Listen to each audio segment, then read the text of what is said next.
其他消息来关心，要过年啊，各地开始发敬老津贴。来看到彰化市拢总发1亿4千多万的敬老津贴，发给2万外个超过70岁时段。市政府这个福利今年已经是第23档啊，会当讲是规台湾上界幸福其中一个县市。另外，花莲凤林镇同款嘛，输人唔输阵，利用本所掩埋场的收入，摕来用作今年头一届发的年底慰问金，无分大细汉，一人2000块，为昨昏开始发。早起时也未9点，都有真侪人来这排队等面领。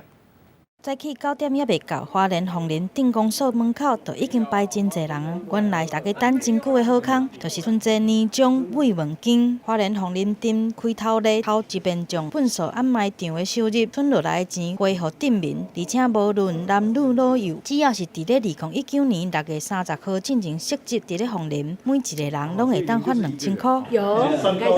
过年买东西耶。